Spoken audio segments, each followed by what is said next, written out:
ओम नमः चंडिकाय नमः। अथ श्री दुर्गा सप्तशती भाषा 9वां अध्याय। निशुंभ वध। राजा ने कहा, हे ऋषिराज, आपने रक्त बीज के वध से संबंध रखने वाला वृतांत मुझे सुनाया। अब मैं रक्त बीज के मरने के पश्चात क्रोध में भरे हुए शुंभ व निशुंभ ने जो कर्म किया वह सुनना चाहता हूँ।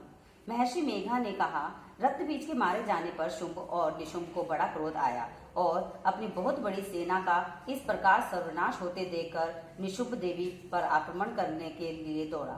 उसके साथ बहुत से बड़े बड़े असुर देवी को मारने के वास्ते दौड़े और महापराक्रमी शुंभ अपनी सेना सहित चंडिका को मारने के लिए बढ़ा।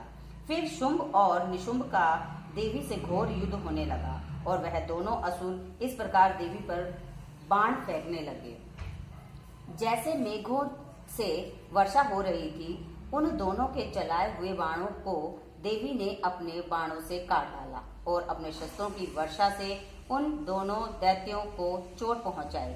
निशुंभ ने तीक्ष्ण तलवार और चमकती हुई ढाल लेकर देवी के सिंह पर आक्रमण किया।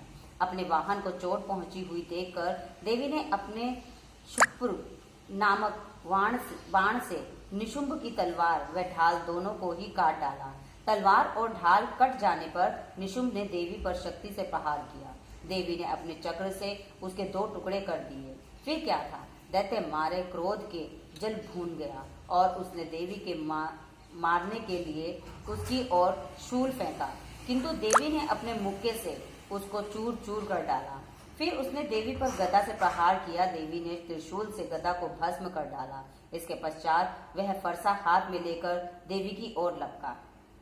देवी ने अपने तीखे वाणों से उसे धरती पर सुला दिया। अपने पराक्रमी भाई निशुंभ के इस प्रकार से मरने पर शुंभ क्रोध में भरकर देवी को मारने के लिए दौड़ा। वह रथ में बैठा हुआ उत्तम आयुधों से सुशोभित अपनी 8 बड़ी बड़ी भुजाओं से सारे आकाश को ढके हुए था। शुंभ को आते हुए देखकर देवी ने अपना शंख बजाया और धनुष की टंकोर का भी अत्यंत दुस्सह शब्द दिया। साथ ही अपने घंटे के शब्द से, जो कि संपूर्ण दैत्य सेना के तेज को नष्ट करने वाला था, संपूर्ण दिशाओं को व्याप्त कर दिया। इसके पश्चात देवी के सिंह ने भी अपनी दहाड़ से, जिसे सुन बड़े बड़े बलवानों को मद चूर चूर हो जाता था, आकाश पृथ्वी और 10 दिशाओं को पूरित कर दिया। फिर आकाश में उछलकर काली ने अपने दांतों तथा हाथों को पृथ्वी पर पटका। उसके ऐसा करने से ऐसा शब्द हुआ जिससे कि उससे पहले के सारे शब्द शांत हो गए। इसके पश्चात शिवदूती ने असुरों के लिए भय उत्पन्न करने वाला अट्टहास किया, जिसे सुनकर सब दैत्य थर्रा उठे और शुंभ को बड़ा क्रोध आया। फिर अंबिका ने उसे, अरे दुष्ट, खड़ा रह कहा तो आकाश से सभी देवता जय हो बोल उठे। शुंभ ने वहां आकर ज्वालाओं से युक्त एक अत्यंत भयंकर शक्ति छोड़ी, जिसे आते देखकर देवी ने अपनी महल्लका नामक शक्ति से काट डाला।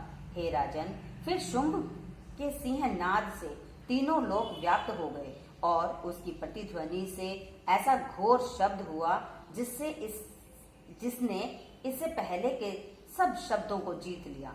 शुंभ के छोड़े बाणों को देवी ने और देवी के छोड़े बाणों को शुंभ ने अपने बाणों से काट सैकड़ों और हजारों टुकड़ों में परिवर्तित कर दिए। इसके पश्चात जब चंडिका ने क्रोध में भर शुंभ और त्रिशूल से मारा तो वह मूर्छित होकर पृथ्वी पर गिर पड़ा। जब उसकी मूर्छा दूर हुई तो वह धनुष लेकर आया और अपने बाणों से उसने देवी काली तथा सिंह को घायल कर दिया।